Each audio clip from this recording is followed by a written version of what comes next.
Hey folks, this is Gerald with DIY Prepper. Welcome to the channel, and today we're going to be talking about the first $100 that a new prepper should spend. But before we get too deep into the video, if you wouldn't mind, hit the subscribe button, hit the notification bell so that YouTube will let you know when I post stuff in the future. And if any point in this video where you're like, hey, I kind of like this stuff, go ahead and hit the like button as well. So back to the topic.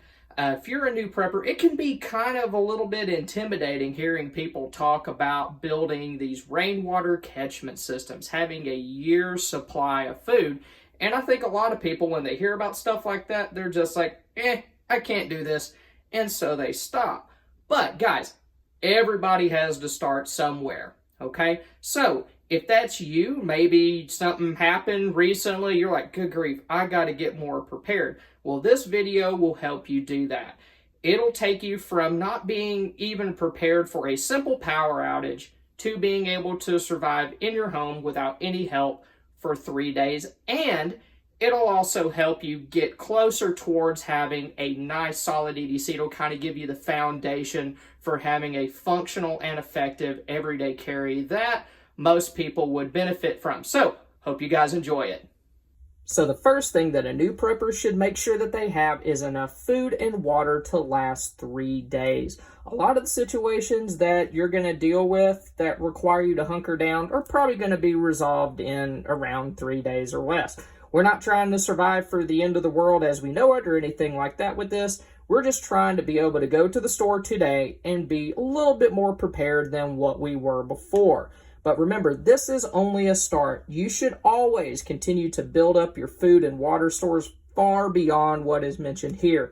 It should be an ongoing thing. It's something that you're never done with. And when selecting food, if you're a new prepper and you don't have things like camp stoves or butane stoves, things like that, then your options are going to be very, very limited because you're going to want to pick stuff that you do not have to cook, you don't have to refrigerate. So things like canned soups, chili, and then even stuff like Mountain House meals, those awesome freeze-dried foods, those are going to be pretty much out because you need to heat those things. Now, of course, they are safe to eat at room temperature, but let's be real, it's disgusting. Okay, and also the foods that I chose are going to require minimal cleanup and produce minimal waste so that you don't have to, or so you don't have to waste your water that you have stored. Okay, I'm going to interrupt for just a second to say that if at all possible, try to get yourself some sort of camp stove, whether it's butane or propane, as quickly as possible. This will allow you to store other types of food, things like canned soups, chili, and then also freeze-dried meals so that you are not going to be dependent on the types of foods that we're going to be talking about in this video because in all reality, they will only go so far. So try to get yourself something like this or something like what I used in my How to Dye My Car to Knife Handles video. The first food that I selected is peanut butter, and the reason for this is that peanuts just have a ton of nutrients, so many in fact that they're considered a superfood. Just one serving of peanuts contains 6 times the amount of protein as one serving of kale, and that's awesome. Hippies love their kale, health nuts love their kale, and peanut butter per serving has 6 times the amount of protein. That's really good. Okay, and even though some people like to eat peanut butter by itself, I mean, I've seen people just scoop this out of the jar with a spoon and eat it. I personally chose to pair it with Ritz crackers because Ritz crackers are tasty. A jar of peanut butter probably costs around $2.75, and I'd recommend picking up 2 of these if you're wanting them to last you for 3 days. And a box of Ritz crackers is around $2.25. Peanut butter will store for around a year. This will store for a few months, so be sure that every now and again you pick up new jars of peanut butter, new boxes of Ritz crackers, and you are rotating those out so that they do not go bad. Okay, the second food that I selected is beef jerky. If you leave this sealed, it'll stay good for around a year or a year and a half, and it's another good source of protein. Between the beef jerky and the peanut butter, you're going to be good to go on protein. It's also a good morale booster, and it's a nice snack to have. And a bag like this will probably cost you around $10.50 or $11.50, something like that one. This one, since it's Jack Link's, I got the good stuff. I think it cost around $11.43. And the last food that I chose to go with was canned fruits. Okay, you can pick up things like these peaches, fruit cocktail. I did not realize this was no sugar added. Now my day is ruined. My Walmart had a very crummy selection. I hate all the Walmart next to my house. It's awful. But anyway, this is what they have. You can also get things like pineapples and pears, and the fruit will help you get additional nutrients and things like vitamin C. These 3 cans, they cost about, I think it was $1.12 each. So my math is right. That's $3.36 for these cans of peaches. And they'll store for, well, this is June of 2021. Oh, so 2 years. Okay, 2 years in these jars. Okay, so totaling up the peanut butter, the Ritz crackers, the beef jerky, and this, that'll cost you around $22.54, at least my local prices, and none of this includes tax. And also, guys, while we're talking about this 3 days of food, this isn't 3 days of, getting every single calorie that you normally would get on a daily basis. This is having some food in you so that you don't lose your strength and you don't get like super cranky. This will help keep your morale up a little bit than just having nothing. In all reality, for a healthy individual, it'll take several weeks for somebody to die of starvation, but stuff like this should hold you over for a few days and give you a good kind of variety of the nutrients that your body would need to help keep your strength up.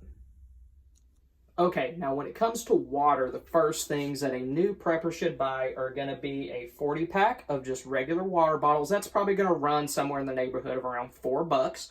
And then a water container of some sort. I prefer the Reliance Aquatainers.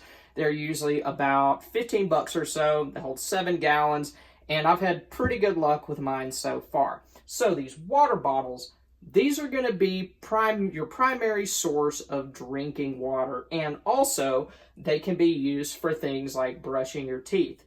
And you want to be careful when you do that because there's a chance that you can waste water if you don't do it right. So what I like to do is I'll take a needle, I'll poke a hole into the top of the cap, and that way I can use that water bottle as kind of like a little spray bottle, so I have some pressure and it's easier to rinse the toothbrush off without using a lot of water like what you would if you just dump the whole water bottle on top of it. Now, where this Aquatainer fits in, the way that I kind of see it as useful is you use this for more washing your hands when you need to, and also cleaning, as well as a backup source of water. This lid right here unscrews, and there's a spigot right there. Well, you can turn that spigot around by unscrewing it and screw it into the other side, and it'll mount here. You can set this next to your sink so that when you turn it on, water will come out and then it'll go down the sink. Because if you have a situation where you don't have running water, water may not come out of the tap, but it'll probably go through the drain just fine unless there's probably something like a big flooding situation where everything's backing up anyway. So, in a nutshell, this is your backup water supply and also used for cleaning. And you don't want to do that too much if you don't have water. You want to conserve what you have. And then you will use the water bottles as your primary drinking water. So the next thing a new prepper should pick up is a bottle of hand sanitizer. This will probably run around $3 or $4. And this is going to help you preserve your water storage. Instead of washing your hands every time you need to, use this some instead. Now, if you use the bathroom or something like that, you might want to use a little bit of the water to wash your hands, because ultimately soap and water is better at getting rid of germs and stuff like that. But using this every now and again, just like, just before you eat, your hands aren't too dirty, you just want to be sure. This is good for saving your water. And then also a small package of toilet paper. I believe this 6-pack of mega rolls cost me, I think it was $6.50. And y'all, 2020, if it taught us anything, it is the importance of having toilet paper. You don't want to be like snowed in or something like that and find out you have no toilet paper. And you don't want to wait for another shortage to happen, because I mean, if 2020 taught us anything, if people think things are going bad, the first thing they think about is wiping their butt. And they're going to go buy all the toilet paper again. So, at least get you a small package of this stuff. Put it at the back of your cabinet.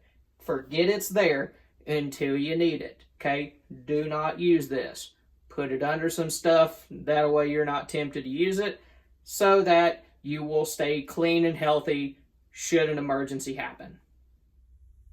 If you're a new prepper, you're going to need a few tools also. And the goal here is to have the things that'll help you during an emergency, but also serve as the beginning of your EDC, or everyday carry. Keeping these things with you will help you be more prepared no matter where you are, whether it's at home, work, traveling, doesn't matter. And the first tool that I recommend a new prepper picks up is a decent multi-function knife. And for that, I chose the Victorinox Recruit, since it contains most of the tools that you may need, and it's pretty inexpensive. You can find these for around 19 bucks. The Recruit has 2 blades, okay? Has a small blade and a large blade. A flathead screwdriver bottle opener combo. Your standard Swiss Army knife toothpick.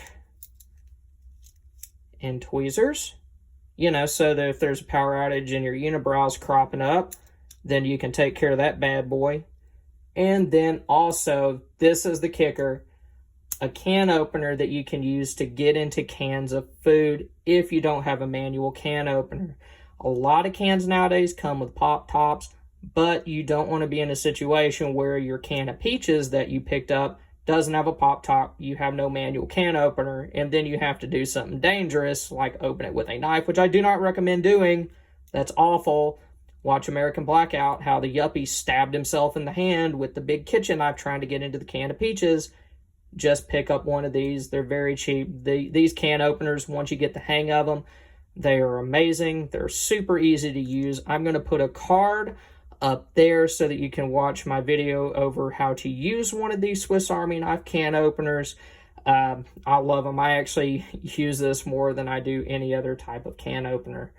All right, so the next thing that you should get is a good flashlight, okay? And for this, I chose the Olight i3T, okay? And it costs around $20 and runs on just one AAA battery, okay? And you can find those pretty much anywhere. Walmart, gas stations, travel shops. So if you're out on vacation and you need batteries, you can get them pretty much anywhere. This particular light has 2 modes. Low, which is 5 lumens, and that's not a whole lot of light, but it's enough to keep you from tripping over stuff as you're moving around the house. And on high, it is 180, which is significantly brighter. One AAA battery will last for 16 hours on low, but for only 21 minutes on high. And you might not be able to find this particular light at places like Walmart or Target, so I'm going to put a link in the description below. And since the battery life isn't that great on the high mode, I'm going to recommend, and actually, regardless of which flashlight you get, you need to have extra batteries for it. So I went ahead and I picked up this 16-pack of AAAs. I like Rayovacs. I don't know if they're any better or worse than any other brand, but I have noticed with stuff that I had in storage that I stupidly did not take the batteries out of, the ones that had Rayovacs in them tended to not be corroded as much as the ones that had other brands. That might just be some weird thing that happened, but that's one thing that I noticed. And the 16-pack was around $10. Well, once again, thank you guys for stopping by. And if you didn't do so earlier, if you wouldn't mind hitting the subscribe button, the notification bell, and also clicking like for this video. I would really appreciate it. Hope to see you guys back. Thanks again.